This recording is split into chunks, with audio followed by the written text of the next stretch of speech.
Welcome to Missouri Tech and Toys. Today we're going to talk about solar generators. As you see here, I have 3 solar generators. The Bluetti AC50, the Bluetti EB70, and a Milin 622 watt hours.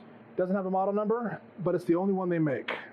The AC50 I think is a good unit for emergency power situations because it doesn't have a lot of power. A 300 watt inverter, 45 watt power delivery, 15 amp DC output, 120 watt DC with a cigarette plug, and a wireless charger on top. So what makes this good for emergencies is that 45 watt power delivery is good for a lot of scenarios. If you just need to run in an emergency, if you just need to get limping by. It's not going to be a lot to charge a laptop, so this is not great for charging a laptop quickly, but it's good for keeping you powered when you need it.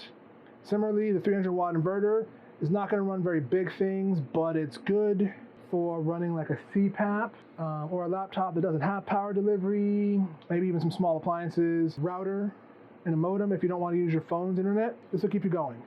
And most importantly, it has a really good light on the back. This style of light is really good for lighting up a room. It's got a nice little diffuser panel. It'll give you light that's not going to blind you in a spread out pattern so that it illuminates the entire room. So this unit is good for that. And another reason I think it's best to charge and put away is because the power input's in the back, which means this unit takes a lot more space on a desk than it needs to because you can't stick it up against the wall. And with that, we can start talking about the EB70. Now, what the EB70 improves upon is, first of all, it has a best-in-class 2500 cycle lithium iron phosphate battery. So this battery will work for years and years, even if you're using it non-stop. So I find this to be a nice workhorse because they move the input to the front, which means this can be easily pressed up against a wall or in a corner and plugged in at all times, taking up minimal space. Now, where they've kind of made a mistake, which I think was a cash grab, is they put in an inferior MPPT on this one. The 8 amp minimum, 28 volt, or sorry, maximum, and 28 volt maximum means that you need to use a pretty high voltage panel to get the maximum wattage out of this. I think this was done so that they could force you to buy the AC200P, which runs about 4 or 5 volts higher than a lot of the other panels I've seen on the market, like my Dokyo 220 watt panel. Only gets to about 115 watts with this because it needs 11 amps, and this only lets you get to 8. Similarly, I think it's also cheap because the MPPT tracking on this is very slow, whereas my AC50 takes about 5 seconds to get to 122 watts. To get to 115, 119 watts on the Bluetti EB70 takes several minutes. I actually get bored watching it, so I think it takes about 3 to 4 minutes because that's about how long my attention span is. So they made that mistake. Also, these LED indicators, it's a small thing, but they're very dim. It has caused me on numerous occasions to leave the AC inverter turned on because I didn't realize it was still on. And that just wastes a lot of vampire power, so that's a step back. The only thing they really didn't break was they kept the wireless charger. But they also gave you this stupid Jackery style reflector light, which is very bright, blindingly bright, but it does not spread light very well. So other than SOS, this is not a very good light. So 2 steps forward, 1 step back on the EB70. Now the Milin, this is one you probably haven't heard of yet. Found this on Amazon for a good price. I paid about $380 for 622 watt hours. It's a lithium ion, which I think is the only flaw of the unit because lithium ion obviously has a lot lower life cycles than lithium iron phosphate, but that's the last thing I think is bad about this. So this unit has a DC 5525 plug for the input and the DC output, which is nice because that's a really common plug. I have a lot of them already, so it's really easy to get power into this unit. Similarly, it has, the regular things, USB-A's, USB-C, AC inverter, which is a nice 600 watt inverter, very well running. I've run this thing at about 650 watts for several minutes. It has no problems. And in that testing, I also found another neat thing.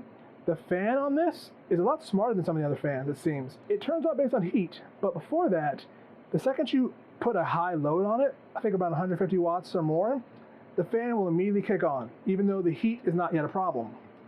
I thought that was a nice touch. So the fan is a little smarter than some of the fans. It's not purely heat-based.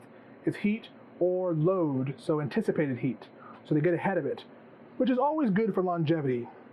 The one problem with a heat-based sensor is they either set it too high or too low, but just waiting for the things to get hot just lowers the life. So I like that it kicks on in anticipation.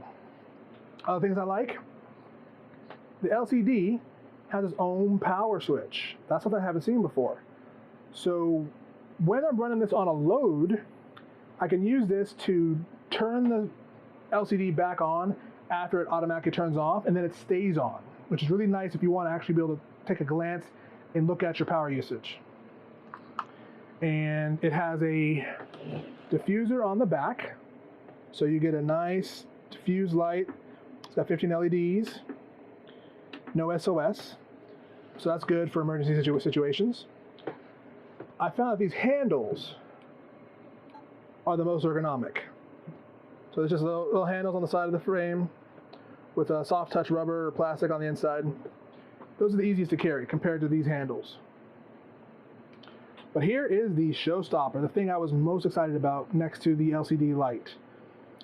The power delivery, 100 watts, is in and out. So not only do you have a universal DC 5525 for the solar input, you have a 100 watt PD input. Now, I haven't tested it very much. I got 55 watts last time I tried it, but I just like that they've included some, because it's a very simple thing to include. Power delivery is a bi-directional standard, so when devices like the AC50, EB70, pretty much everything Jacoby's put out except for the 250 watt unit from a year ago, they're just being lazy when they're not giving you PD. Now, it also could be partly a safety thing in the sense that I sometimes get 145 watts input on this, even though it's only supposed to be 120 watts maximum, which I'm not complaining about, but it could say that they care a little bit less about the safety, and maybe the EB70 and the AC50 do one-way PD because they haven't found a way to do it safely. That might be true, but I don't actually care that much. I would rather they give me the most input options possible, and I wouldn't even mind limitations. Like, I've seen some devices where, like one of the Jackeries has an Anderson and a 7 or 8 millimeter DC plug, and they just don't let them run it both at once. I wouldn't mind if you gave me a limitation where PD input only worked at a certain situations to keep the heat down, but give me the option. So this unit will be my workhorse. It's going to be in my car, plugged into an auxiliary in the back, and I would use it to run things. Like yesterday, July 4th, I used it to run a sous vide circulator on AC and a Coolatron thermoelectric cooler on DC. Ran them both like a champ. And it also kind of worked like the EcoFlow, where it kind of lowered the voltage back and forth to oscillate between like 5 watts and 540 watts to let the sous vide circulator keep running when it wanted too much power. And eventually it got up to the right temperature, and it just stayed at 540 watts solid. And in the back of my car, kind of warm, didn't have any problems. So this unit's really good. And because of the things I've mentioned, it's a workhorse in the sense that it has all the plugs on the front, so you can stick it up against the wall. It has convenient charging. It's not as heavy as the other ones because lithium ion, very dense as far as like size and everything, as far as how much power it gets. So it's a very good unit. So when you're buying a solar generator, think about what you need. Do you want to put a unit in the closet? In which case, it doesn't matter that it doesn't have as much power. It doesn't matter that the input's on the back, which is kind of stupid, because you're going to charge it and put it away. Do you need a workhorse? Do you need a lot of cycles, a battery that's going to last you a long time?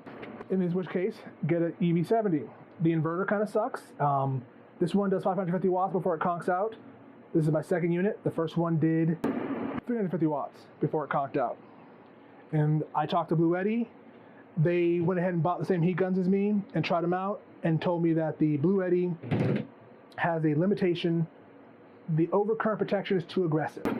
They're supposed to get back to me with a solution, but likely they're not going to because there is no solution. That sounds like a hardware problem that cannot be fixed.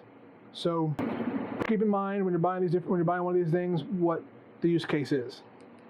And to that end, one more thing I'd mention, one thing I don't have is I would say consider an EcoFlow if you have a rolling blackout or brownout issue. If you're like in Texas, I guess right now up in the Northwest, I think the EcoFlow is great because lithium-ion technology, so it's not going to last forever, but it has a really fast input, which also is a problem for longevity because that's more heat, but it's good for rolling blackouts where your power might go on for an hour, off for an hour, because it will charge up the fastest. So different things to think about. And if you have any questions, just let me know in the comments below. I've been David with Missouri Tech and Toys. Thank you.